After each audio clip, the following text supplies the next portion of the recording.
Can you remind me?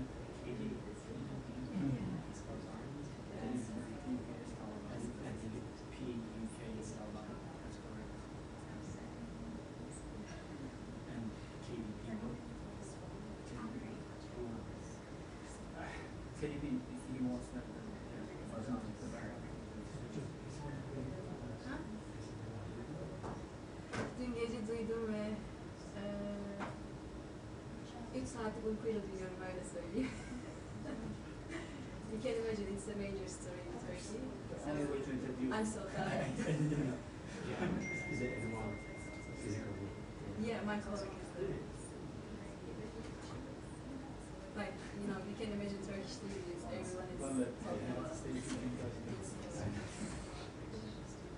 Let's see if he's there. How about you were talking about? I mean, it's a big story. No. It's a big story. People have this lot of October surprises. I mean, not that big. What's their reaction? Did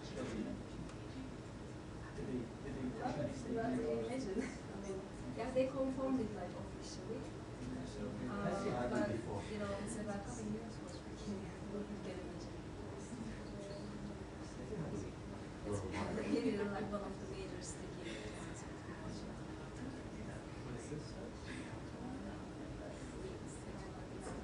Oh yeah. Natural causes? Was it natural causes? It was a something. Bro. What do you mean? I don't know where I'm going with that. Obvious. I don't know.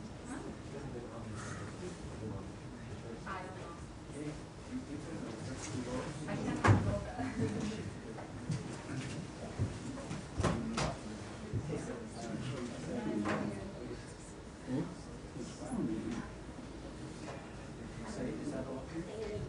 Are you organized today?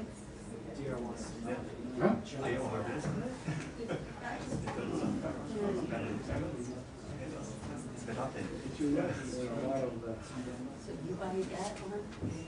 You want it here? No. Oh, yeah, you go to the men's store? Oh, pretty expensive.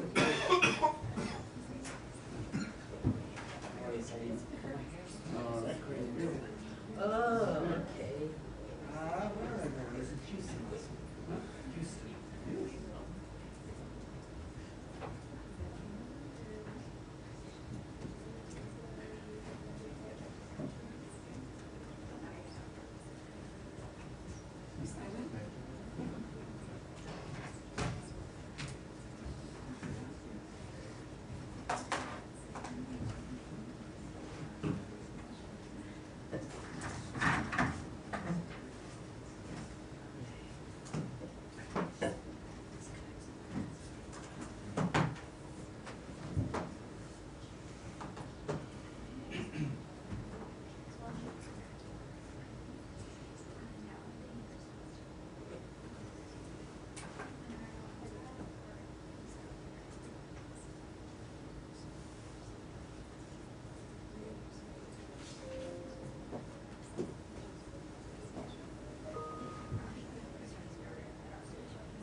Good afternoon, everybody.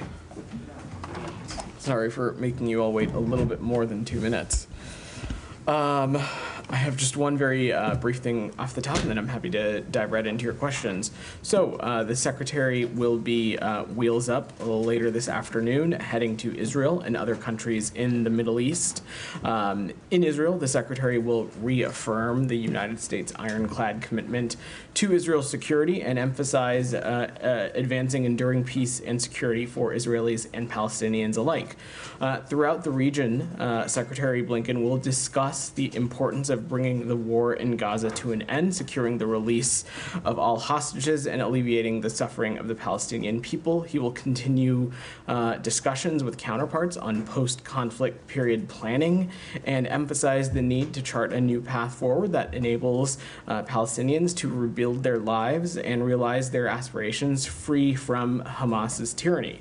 The Secretary will also underscore that additional food, medicine, and other urgently needed humanitarian aid must be delivered to civilians in Gaza. He will also discuss the need to reach a diplomatic resolution in the conflict between Israel and Hezbollah that fully implements UN Security Council Resolution 1701 and allows civilians on both sides of the blue line to return to their homes. And lastly, he will reaffirm the U.S. commitment to work with partners across the region to de-escalate tensions and providing lasting stability. So with that, Matt, you want to kick us off? Sure. Just on the trip, real briefly, what other countries is he going to? So Matt, I will let the travel team announce other stops as it relates to the schedule as the trip progresses. At this point, we can certainly share that he will be going to Israel, but additional stops are to be announced. Okay, and then on this whole leaked document thing, on the intelligence assessment of Israel's preparations for a response, does that play any? Is that a problem for him on this current trip? Is that an issue of concern? So I can't say that it has come up in any of the bilateral or diplomatic conversations that we've had.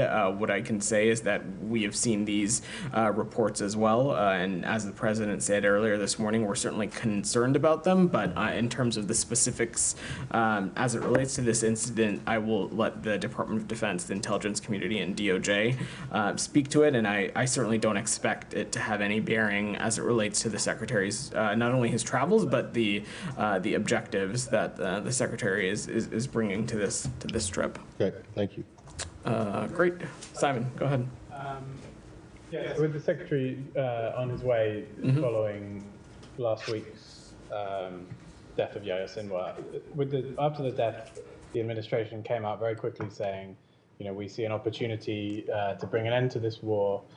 We want to get a ceasefire deal. But in the intervening time, the Israelis seem to have sort of doubled down on their approach. You know, there's been a lot of death in northern Gaza. They're also bombing Beirut. Do you feel like that message that this is a time to, you know, to take advantage of this moment to end the war has been heard from the Israeli side? Well, Simon, that's exactly why he's going to the region, to have these very important conversations with partners in Israel and counterparts in other countries as well. Let's not forget where we were just a couple of months prior, in which the government of Israel had indicated that it had supported the bridging proposal that was in line with the contours of what President Biden had announced earlier in the spring, when we were talking about what was needed to achieve a ceasefire in Gaza. And Sinwar continued to be an obstacle. Obviously, we certainly are not going to speculate on the leadership of Hamas or what form that takes, and certainly the same decision that was in front of Mr. Sinwar, that same decision is in front of Hamas, and whatever its leadership will be, in that whether they want to end the suffering of the Palestinian people, if they want to end the suffering that has been brought about them.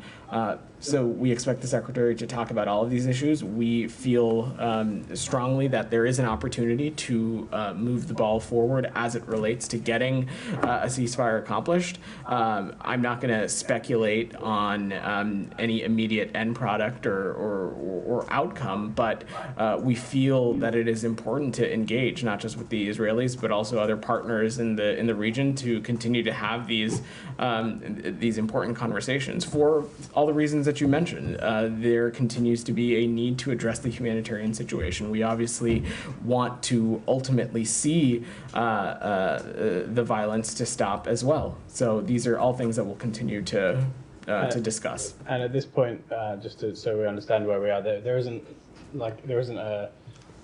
anyone who's emerged in Hamas who you are now negotiating with through the intermediary? Not to my knowledge. Of course, I will let our mediators speak for themselves and let them speak to what kind of engagements they may or may not have with Hamas. But Matt spoke a little bit about this on Thursday. In the aftermath of Hania's death, you saw there was some sort of semi-public process in which Hamas had indicated who its new leadership was. I have no reason to think that a similar process would not take place in the ensuring time ahead. And you mentioned the humanitarian situation. Seems like things have only got worse in northern Gaza. You had this 30-day ultimatum that you've given to the Israelis. I wonder if you could give us an update on have they made any progress towards what was laid out in the letter? So as we talked about last week, we have seen some progress on some of these things. As we saw last week the reopening of the route from Jordan. We also saw the talking about some of the efforts that we saw last week. Look, certainly nobody in the U.S. government is going to stand in front of you and say that we are satisfied or find the humanitarian situation in any part of Gaza satisfactory. And these are one of the things that we expect the Secretary to raise directly and discuss, not just with partners in Israel, but other counterpart countries, on what more can be done to get humanitarian aid into Gaza. A number of border crossings, to answer your question specifically, Simon, are open. We are seeing truckloads enter the Gaza Strip, and we'll continue to press for more. Absolutely more is needed. More food, more water, more humanitarian aid overall. Just on the situation in northern Gaza, it doesn't seem like the humanitarian situation has improved dramatically, and there's been an increase of bombings, lots of deaths reported, lots of airstrikes. I wonder if the people of Gaza, especially those in northern Gaza, based on your rhetoric after the death of Sinwar, might have thought that this spelled positive news, but then the weekend probably hasn't left them with that feeling. So, what would you say to those people who are saying, well, why aren't we getting humanitarian aid in? Why are we still being hit with these airstrikes? Well, a couple of things. Simon. First, as it relates to the letter that Secretary Blinken and Secretary Austin sent to Israeli counterparts, it had a 30-day stipulation, and there are a number of factors in that letter, of course, in which that we have not seen the totality of progress achieved. That being said, we have seen some positive steps in the right direction from last week, and we have seen some of that continue. Broadly speaking, of course, more needs to be done. But the broader point here, Simon, is that entities in the region are faced with a choice now. Whatever the leadership of Hamas looks like, and Hamas as a whole, they have a choice on whether they want to engage meaningfully in continuing the conversations that had taken place earlier in the year when we were talking about achieving a ceasefire in Gaza.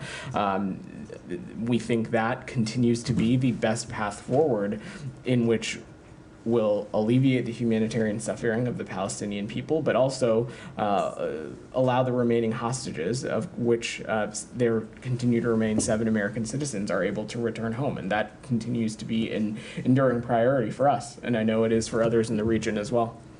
Leon. Yeah, I understand. The Secretary feels important to continue to engage in the region, as you were saying. What do you think his leverage, or the U.S. in general, his leverage is 2 weeks ahead of the elections, going back to the region? Are his hands tied? Is he going to be listened to? Can anything happen? Leon, I kind of respectfully disagree with the premise of the question, and I'm going to evoke what many of you have heard Secretary Blinken say pretty regularly, is that, in this department and in his role as Secretary of State, and I would say that extends to all of us that work for him, we don't do or engage in politics. We are engaged in policy, and what I can say unequivocally is that pursuing a ceasefire as it relates to Gaza, pursuing a ceasefire in Gaza is in the interest of course, the Palestinian people, because it will allow an additional influx of humanitarian aid, create the conditions, hopefully, for further conversations to happen so that we can see a independent Palestinian state and a Gaza Strip that is no longer a springboard for terrorism on the Israeli people, and a Gaza Strip that is hopefully unified with the West Bank as an independent state. It is in the interest of the Israeli people, because, again, for far too many years, they have been living under the threat of terrorism and proxy groups and malign actors in the region. It is, of course, in the interest of the United States, and it's in the interest of American citizens. First, the Middle East region is a region in which there are a number of American citizens who live there and call it home. But beyond that, the United States, the American people, it is in their interest to see a region pull itself out of these endless cycles of violence that we have seen for far too many years, that date back further than October 7th. So it's not about leverage, Leon. It is, what do we want to see that is the best thing that can happen for the region, that is in the interest of the American people. And pursuing a ceasefire in Gaza, continuing to have conversations with counterparts of what a post-conflict period can look like, all of these things are in the United States' interest, and all of these things are in the interest of the American people. And that is true irregardless of whatever may come when it comes to our elections. Yeah, I'm not so sure about that, but just to move on very quickly, Lebanon, do you condone strikes against the financial institutions that struck the affiliates to Hezbollah? And there's now considerable damage in southern Beirut. So is it going to become another Gaza? Look, Leon, we've been pretty clear and consistent about the fact that we do not want to see regular and daily strikes into Beirut. As it relates to these specific financial institutions that you're asking about, Leon, I've seen those reports, and I'd let the IDF speak to its current operations. I, from up here, could not offer any analysis on what kind of role they may or may not have had as it relates to Hezbollah's broader infrastructure, whether it be financial or otherwise. I'm not saying that they did or didn't. I'm just saying I can't offer that assessment from up here. Broadly, though, our call continues to be the same, that Israel needs to do everything it can to not target civilian infrastructure and abide by international humanitarian law. And in all of its operations, needs to take every possible measure to minimize impacts on civilians and civilian infrastructure. This is something that Secretary Blinken has raised consistently with engagements that he's had with counterparts, but it's also something that President Biden raised with the Prime Minister earlier in the year as well. Nick, go ahead. There's new reporting that the State Department is investigating an IDF unit for alleged sexual assault of Palestinian detainees. Is that true? And if so, what additional detail can you provide on that? And then separately, just wanted to ask if the State Department is still facilitating flights out of Lebanon. So on your first question, Nick, I just wouldn't speak to deliberative processes in detail. What I can say is that in any country where we have a security relationship, we of course have processes in place to assess and look at things when certain facts are raised or facts are brought to the United States. In all these places, it's our obligations to do so. But what I can say is that I have no news to share or anything to announce in the context of any sort of policy designation with respect to Israel. And as I said, we wouldn't speak to deliberative and ongoing processes. And on Lebanon, so I appreciate your question.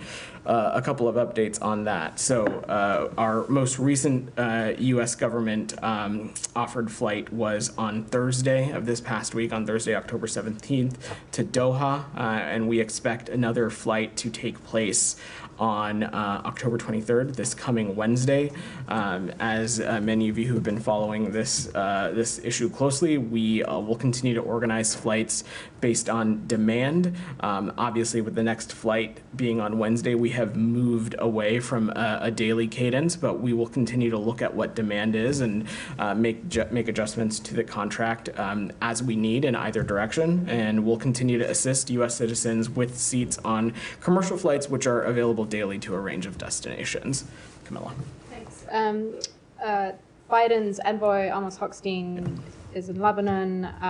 He had said that UN Resolution 1701 is not enough, and that Israel and Lebanon need to be working on a formula that brings an end to this conflict once and for all. Can you give any more details on what he was referring to, whether that's on the ground forces? Obviously, we know he's talking to political figures, and the goal for the US is to get a political resolution, but is he talking more about the immediate term in terms of troops on the ground, forces? So I think if you look back at Special Envoy Hochstein's statement specifically, what he said is both sides simply committing to 1701 is not enough. And certainly we would agree with that. What we want to see ultimately in any diplomatic engagement is action. And then, of course, in the context of northern Israel and southern Lebanon, what we want to see is the effective implementation of 1701. Of course, a commitment to such a thing would of course not nearly be enough. What we want to see is something in action. But that being said, we are continuing to work with the government of Lebanon, the state of Lebanon, as well as the government of Israel to get a formula that brings this this conflict to an end for once and for all. We are ultimately seeking out a diplomatic resolution. Our North Star and our goal here continues to be creating the conditions that will allow civilians on both sides of the blue line to return home. And can I ask about this Axios reporting earlier today? There was it's reporting that that Israel gave a U.S. document, gave the U.S. a document saying what its demands are for ending the conflict with Lebanon, and part of that document was effectively saying that it can enforce, i.e., target anywhere in the country, as part of enforcing what it wants for ending the war. do you have any? So comment? I've not seen that reporting, and I certainly am not sure what that document is referring to. Again, in the context of Lebanon, we have been very consistent for many days and weeks now of what it is that we exactly want to see. We of course are not being naive about Hezbollah, and they are in fact a terrorist organization, and they have had a stranglehold on much of Lebanon for quite some time now, and so we of course support efforts to degrade them, degrade their infrastructure. We want to make sure though that civilians are protected. We certainly don't want to see any daily regular strikes of Beirut, and we want to see every possible measure taken to protect civilians. But beyond that, we ultimately want to see a diplomatic resolution, of course one that is in line with 1701, that we believe will allow civilians to return home. That continues to be our focus. But the U.S. would not be okay with Israel being able to strike Lebanon. I just don't want to speculate around the context of this purported document, because I truly have no idea what this reporting is referring to. What I can say now in the context of the ongoing kind of activity is that we certainly don't want to see any kind of daily strikes or action into Beirut. Certainly ones that have the potential to impact civilians and civilians' infrastructure on a regular basis. Saeed, go ahead. Thank you, Vedant. Now, you keep insisting that Israel has accepted the proposals suggested by the president on May 31, and in fact adopted in a UN resolution, a Security Council resolution on June 10. So can we expect that during the Secretary's visit this time around, that the Israelis will, or the Israeli Prime Minister will say he adheres to the proposal as was submitted and adopted by the United Nations? Zaid, that is a question for the Israeli Prime Minister's office and the government of Israel, and certainly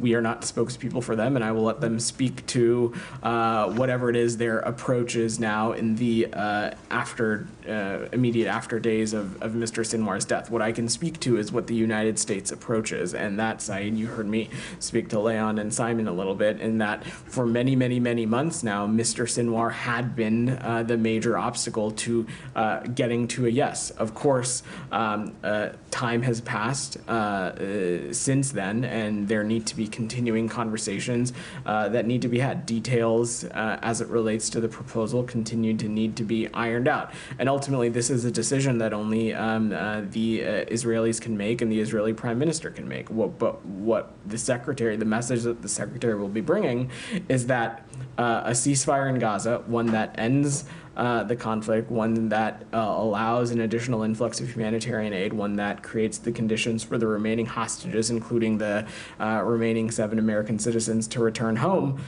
That is in the interest of the Israeli people, the Palestinian people. It is certainly in the interest of the United States and the American people, and that is what we will work collectively to pursue, but also in close coordination with partners in the region, because the day after period is also vitally important as well, to make sure that we keep the region on track so it stops getting out of these endless cycles of violence. Yes, but since it was an Israeli proposal to begin with, you expect that the Israeli government will come out and say, this is the proposal we accept. I'm just asking you. I'm not going to speculate on any announcements that may or may not come out of this trip. I, of course, have no doubt that you'll be paying attention to the Secretary's trip closely, and I will let him and or the government of Israel speak directly. Mm-hmm. Well, let me ask you about a massacre that took place on Saturday in Beit Lahia. 100 people were killed, maybe more, many more injured. It was mainly civilians. I know Israel liked to say, under the pretext that there were fighters there, but we have seen, by irrefutable evidence that Hamas fighters fight in 2s and 3s, as we have seen, and their leader was fighting in 2s and 3s and so on, because it is more effective and it's safer for them. So why is it so difficult for the United States of America, that has always adopted and espoused a high standard on human rights and so on, why is it so difficult to condemn the massacre of civilians in this very case? Said, when we have seen action that has impacted civilians, when we have seen actions that have impacted civilians in a disproportionate way, we certainly have spoken to it. And of course, in the context of Gaza, we have not been unambiguous about the concerns that we continue to have about its impact on civilians, both in the death toll, but also in the humanitarian impacts. And these are one of the things that we expect the Secretary to raise and continue to engage on his travels. But you do condemn the deliberate and wanton killing of civilians, don't you? Of course we do, Okay. Said. Right. Let me just follow up on this very issue. Your ally, one of your strongest allies, is Jordan, and this is what Ayman Safadi said yesterday. He said the horror Israel is bringing on the entire population of northern Gaza isn't human. It is pure evil and war crime that humanity should not tolerate. Do you agree with the Foreign Minister of Jordan, your good ally? I've not seen Mr. Safadi's comments, Said, and certainly I'm not going to get into a public discussion or speak to private diplomatic conversations up here. What I can say is that we know that Jordan shares the United States' commitment of what we want to see for the region, which is ultimately, of course, regional stability and as well protections for civilians. We all have a strong interest in trying to create an environment in which people involved in this conflict can return to their homes and live safely and securely. Certainly, that includes the Palestinian people, and that is something that we are going to continue to work towards, and it's something that we're going to continue to work towards in close coordination with our Jordanian partners as well. Lastly, I have on aid, please. Yeah. Now, just to follow on what Simon asked. Yeah. Now, your 30-day thing. I mean, Israel banned 6 organizations from getting aid into Gaza. Do you feel that Israel feels that it has this 30 days to do whatever it wants, that it can take whatever, comfort, that it can continue to prevent aid from going in? In the meantime, you have 400,000 people that are being starved to death and now burnt to death. Said, I couldn't speak to what Israel thinks or doesn't think. What I can speak to is the approach that the United States is taking, which is that we want to see the humanitarian situation in Gaza significantly improved, and that, of course, that 30-day thing that you're referring to, it was a letter from the Secretary of State and the Secretary of Defense laying out very clearly of what expectations we had and what changes that we want to see. And I'll add, it is simply just a reflection of U.S. policy. We are always going to appropriately enforce the laws that we are bound by, which is, of course, that when we have countries in which we have security relationships with, when we have humanitarian conditions as such, there are certain expectations and metrics that we need to see, and we will continue to push them to see those, and I have no doubt that the Secretary will raise this directly. Alex, go ahead. Yeah. Just a change topic. Moldova. I was wondering if you have anything to add to what White House told us about the elections. If there's any lesson that you guys have learned about Russian meddling, tactics of Russian meddling, and any response, any punishment, any reaction from the West we should expect in the coming days. So I certainly, Alex, I would not preview any actions from up here, but we would commend the Moldovan people for their participation in the October 20th election and referendum. And as we approach the second round of presidential elections on November 3rd, we'll continue to support Moldova's commitment to ensuring a credible and democratic process. As it relates to the second part of your question, we and other international election observers noted some reports of malicious cyber activity, disinformation, and other things that are consistent with what we've seen the Kremlin do elsewhere and what the Kremlin has supported in its intent to undermine Moldova's sovereignty. But in terms of the results as it relates to the referendum, Alex, we also congratulate Moldova for the passage of the referendum ensuring the EU path in their constitution. Our viewpoint continues to be that Moldova's future is in Europe. As it relates to these allegations, we certainly would want them to be investigated and resolved through appropriate, transparent legal processes, but I'm not going to speculate any more on that. I know my colleagues asked about North Korea, but North Korea is sending troops for Russia to fight in Ukraine. White House told us this morning that they are still investigating that. Well, the topic came up 2 weeks ago in this room. And I'm just having trouble understanding why does it take this long? Is it an intelligence failure or is it lack of trust in your allies? Is Ukrainian intelligence, South Korea put it out there, it's public. Why is it taking this long? So, Alex, I'm certainly not going to get into or speak to ongoing processes that may exist to verify or ascertain certain information, but specifically as it relates to the question you asked, we have seen reports that the DPRK has sent soldiers to fight alongside Russian security services. We're unable to confirm whether these reports are accurate, but if true, it would mark for a dangerous and highly concerning development in Russia's war against Ukraine, and we'll continue to consult with allies and partners on the implications of such a dramatic move. But I want to be very clear about something, Alex. If this is accurate, it would also demonstrate what we would view as Russia's growing desperation in its ongoing war of aggression. It is not hyperbole to say that Russia is suffering extraordinary casualties on the battlefield every day due to the effectiveness of the Ukrainian military. And if Russia is indeed being forced to turn to the DPRK for manpower, this would be certainly a sign of desperation on the part of the Kremlin. Well, I heard that line before. In fact, this is the line we've been hearing for two weeks now. Why do you guys want us to care about what it would mean other than what it actually will take and how to respond to it? Well, Alex, we're just not at a place to confirm whether these reports are accurate. I'm sorry that that's not a swift enough process for you, but we try to work and act deliberately in the United States, and I would just point you back to all the other times that we have offered updates and assessments about Russia's operation into Ukraine and Russia's potential closening of relationships with an adversary. When we have been able to ascertain some of those facts and we're in a place to share them, we can and we will. I'm certainly not going to get ahead of the process on this one. Jenny, I have a last topic, if you please indulge me. I'm going to let Jenny's patiently at her hand. Please come back to me. Go ahead, Jenny. Thank you very much, Vedant. A couple of questions on Ukraine and North Korea.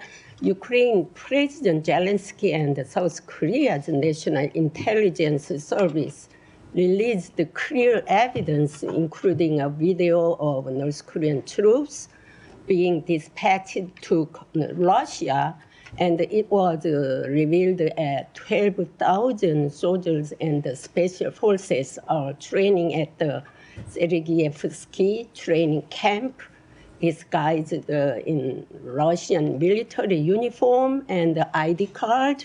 But why has the United States not yet confirmed whether this is true or not?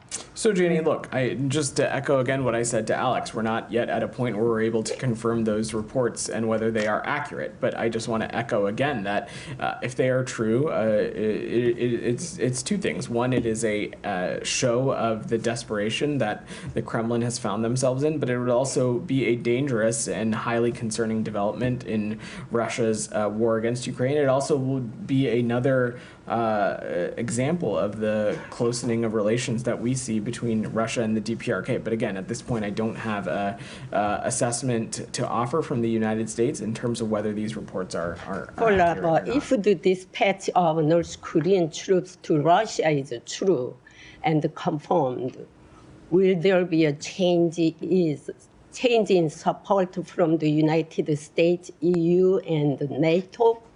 Well, I'm not going to speculate at all, Jenny. Look, when we have seen the Russian Federation close in relations with another country or rely on another country for its efforts in Ukraine, and an example that I can think of is the closening of relations that we have seen between Russia and Iran.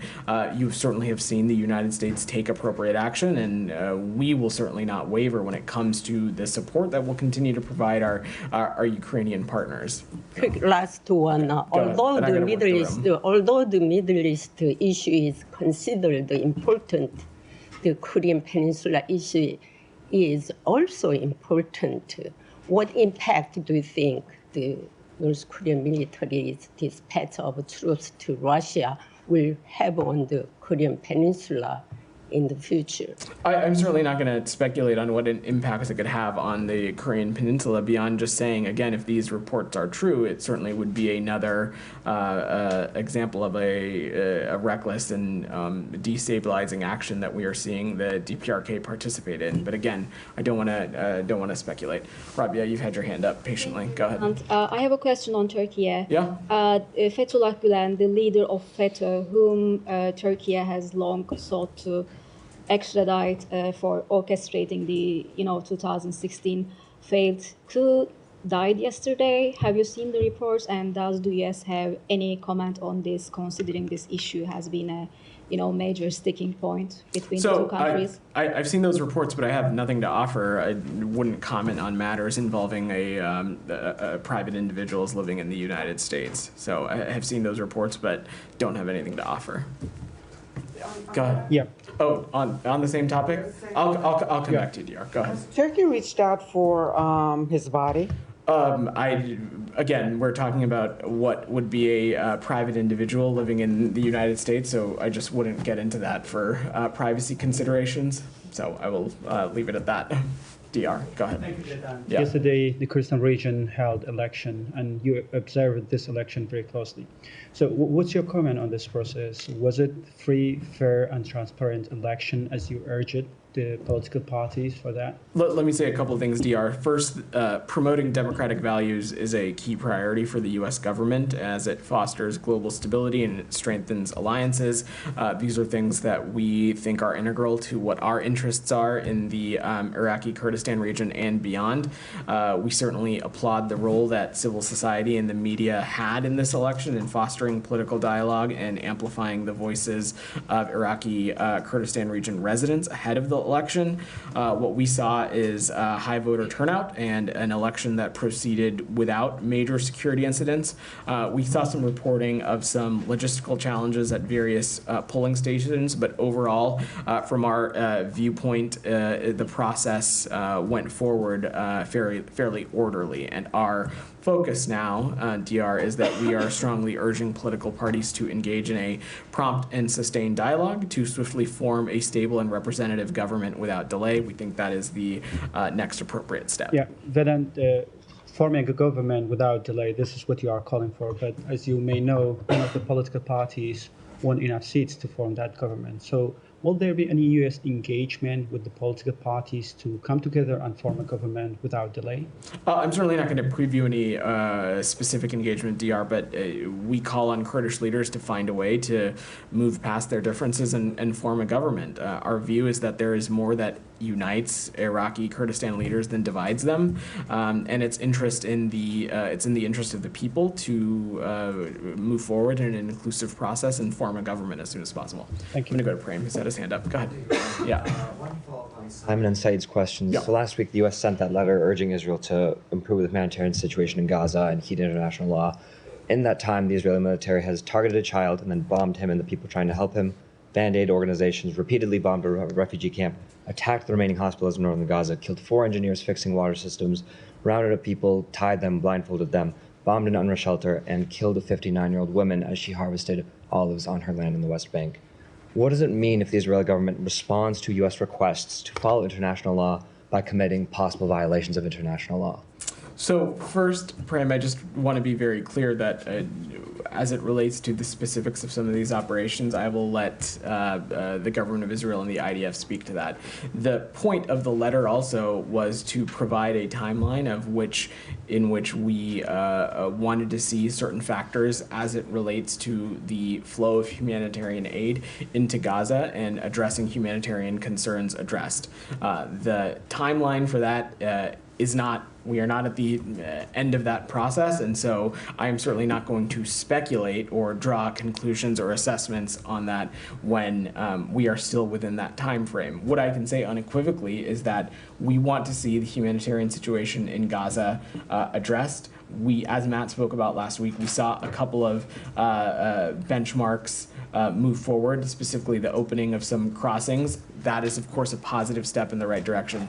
Not at all conclusive, and certainly not at all satisfactory to a lot of the things that we laid out in the letter. There was also a couple of other things that we wanted to see, particularly as it relates to how evacuations are undertook and a couple of other efforts.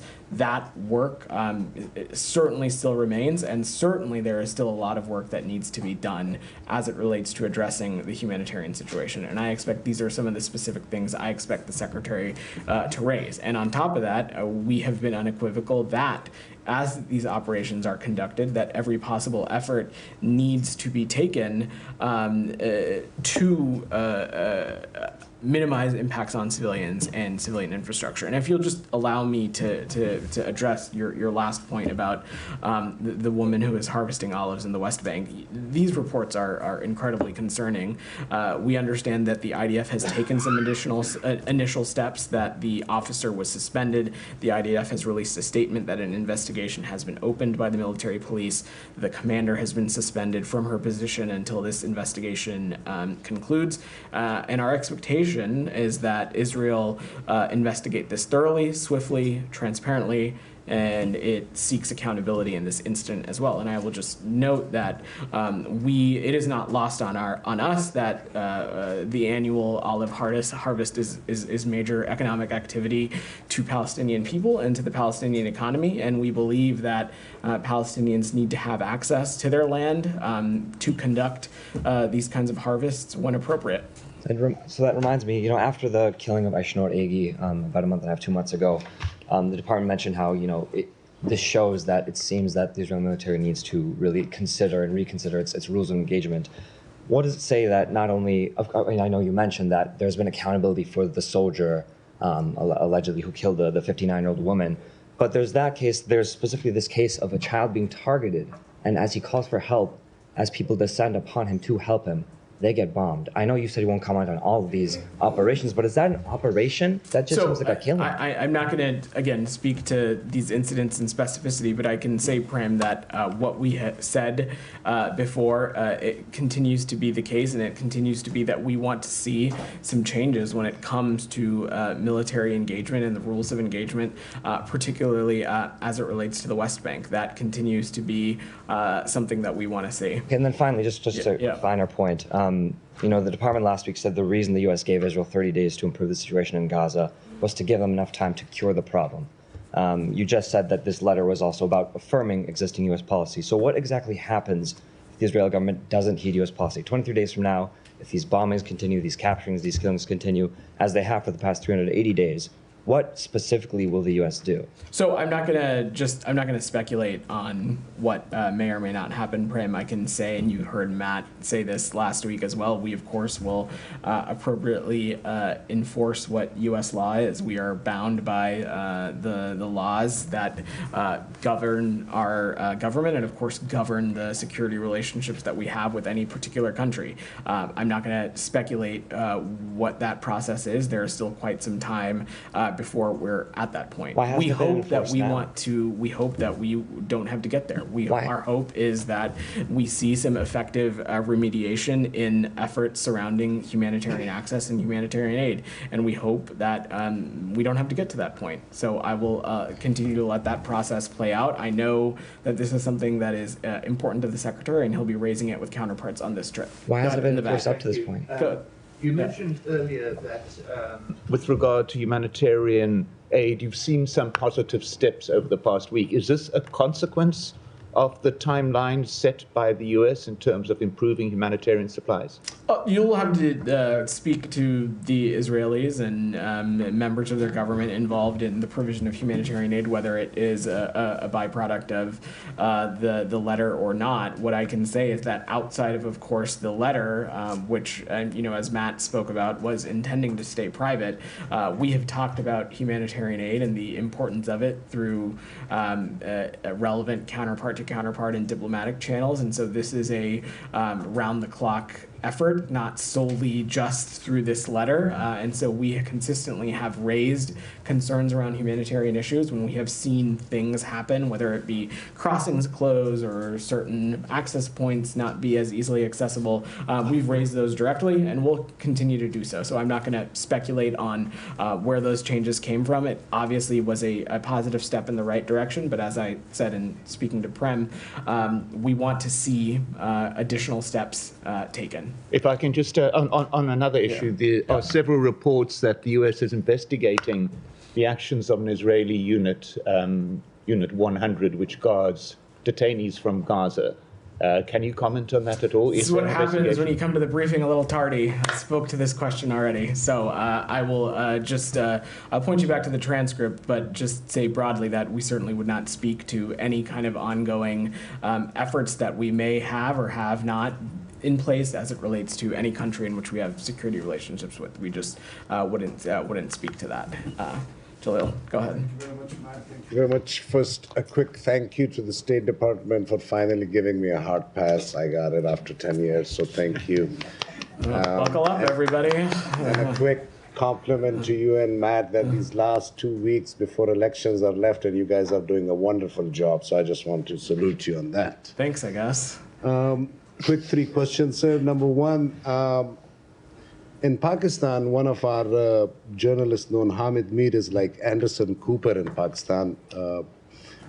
He had reported many years ago that a big news media owner and a journalist, writer himself had paid this much amount. I think in those years it was like $4 or $5 million to buy these member of parliaments, like horse trading was done.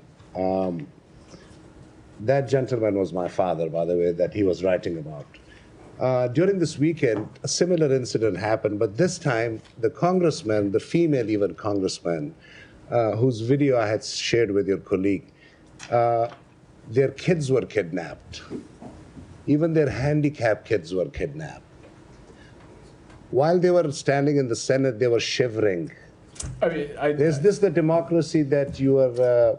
Is this the democracy that you want to see in Pakistan? Jalil, I have I don't have anything to offer as it relates to what you laid out. If of course for anything, for any kind of kidnapping, that certainly we would defer to local law enforcement. If that is true or not, I wouldn't get into from up here. Okay, Simon. So, just one question, please. One more. Go ahead. Sorry, 2 more, but 1 more would. You can do 1 more. Then Simon's had his hand up pretty patiently an Oxford for a while now. An Oxford graduate running the biggest charity cancer hospital, running one of the biggest charity university in the country. For last 1 month, his treatment has been horrible. His 2 sisters are arrested. His wife is arrested. His nephew is arrested. Is there a question, Jalil? Are there any human rights that your ambassador tells you that if on such level human rights are violated, do you know what is happening on like normal guys level? Jalil, we engage on human rights regularly and with all countries with which we have relationships with. That is at the forefront of our engagements. And in the context of Pakistan, of course, it is something that we raise directly through our ambassador and through others as well. I don't have any specifics to offer. Please follow up a small one on that. Simon's had his hand up for a while. Just a small one on that, Simon. Matt. Come on. I wanted to come back to one of your answers to Leon earlier on the Hezbollah financing. Mm-hmm. So this bank organization, Al-Qad Al-Hassan, it's been under OFAC sanctions. I just wanted to kind of go back to your answer to Leon though. You talked about sort of civilian infrastructure should be avoided, but if Israel is like specifically saying they're going to go after this financial institution, is that okay under the sort of terms that you guys have set out about this bombing campaign? So Simon, if there are, of course, Hezbollah fighters or Hezbollah infrastructure operating from such a facility, that would, of course, we'd support the degradation of Hezbollah and the degradation of Hezbollah infrastructure. Well, the point that I was raising to Leon is the specifics in which how this institution may or may not ladder up or feed into Hezbollah's financial network undertook. I'm not an expert in that, wouldn't be able to speak to that from here. Perhaps OFAC might be a place to speak to.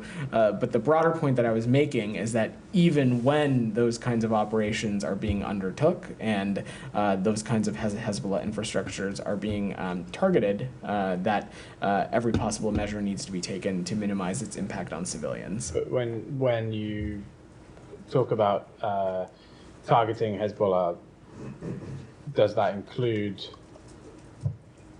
this financial infrastructure, which also serves civilian purposes? It's kind of, it's straddling a line between militant group and doing services for the public. So I guess you've given them sanctions for aiding Hezbollah, which you consider a terrorist organization. But does that mean banks that deal with funding for terrorism are now legitimate targets for airstrikes? Ultimately, Israel is a sovereign country and will make its own targeting decisions. Whether they're in any facility, and this is consistent, it's been our consistent approach, is that in any facility or institution, whether it is when there are civilians, every possible measure needs to be taken to protect and minimize civilians and the impact on civilians. However, much like Hamas, Hezbollah is a terrorist group that operates within civilian infrastructure, has co-located itself within civilian infrastructure, and when that happens, civilian infrastructure can unfortunately become targets. We want every possible thing to happen so that isn't the case, and that is why we keep coming back to one of the things we keep coming back to rather is 1701. Because in that agreement in 2006, Hezbollah was supposed to lay down its arms, and had they done so, we would not even be in this situation right now. So again, I'm don't have any specific thoughts to offer as it relates to this particular institution. Israel will ultimately make its own targeting decisions, but even when there are terrorist actors at or embedded within civilian infrastructure, appropriate measures need to and should be taken to minimize its impacts on civilians. They make their own targeting decisions, but they're using your weapons, so you do have some legal requirements to have some influence on that. But just to be clear, what you mentioned Hamas as a kind of parallel to this, I think it's pretty clear that Israel's approach to Hamas has been every official, whether they're militant, whether they've ever picked up a weapon, if they're part of an organization called Hamas, is a legitimate target, right? That's been their policy in Gaza. I'll let them clarify their approach. That's not for me to speak to. If that's their policy in Lebanon, Hezbollah is a slightly different organization. Hezbollah has political representation. I'm just hypothetically, there could be people working for this financial organization who have no connection to militancy, in that they've never committed a violent act. Well, but your position seems to be that it's okay for them to be... Simon, Hezbollah ultimately is a terrorist organization. Hezbollah is a terrorist organization that has American blood on their hands, it has Israeli blood on their hands, it has Lebanese civilians' blood on their hands, and we of course support efforts to hold them accountable, to degrade them, and to degrade their infrastructure. While those operations are being conducted, we of course want to see every measure taken so that impacts on civilians are minimized. I'm just not going to... meaningless distinction. I'm just not going to, I don't have any other assessment to offer on this beyond that. Jackson, go ahead, and then we'll probably wrap. Is there any comment on reports of Israeli forces demolishing a watchtower and perimeter fence at a UNIFIL outpost in Lebanon yesterday? We've seen those reports, and we've asked our colleagues in the IDF for additional information, and I will let the Israeli Ministry of Defense answer any questions about those operations. But we have been clear with all parties that there needs to be protections of UNIFIL personnel and facilities. UNIFIL operates in Lebanon under a mandate from the UN Security Council, and these facilities and these individuals must not be harmed. And does the department have any comment about the arrest of U.S. citizen and journalist Jeremy Lafredo in Israel earlier this month? Last we heard a district court ordered Mr. Lafredo to remain in Israel until October 20th for police questioning. What's his current status? My understanding is that Mr. Lafredo has left Israel. Okay. Ita, go ahead. Thank you. The Commerce Department today removed the technology company Sandvine from its entity list, citing changes in the company's that the company made to its corporate governance and practices. Now, the company was added earlier this year to the list after evidence surfaced that Sandvine technology was used to conduct mass web monitoring targeting human rights activists. Now, I was wondering whether the State Department shares the Department of Commerce's view that Sandvine's remediations were significant enough for this action. So we strongly supported the original commerce action to add Sandvine to the entity list in February of this year. That's consistent with this administration's approach to countering the misuse of surveillance and other technologies as it relates to human rights abuses. And we worked alongside Commerce over the past several months to closely monitor the reforms that Sandvine has undertaken in response to its entity listing. And we agree with Commerce that these significant remedial steps to its corporate governance and business practices were effective enough for the designation to be removed. All right. Thanks, everybody. Thank you.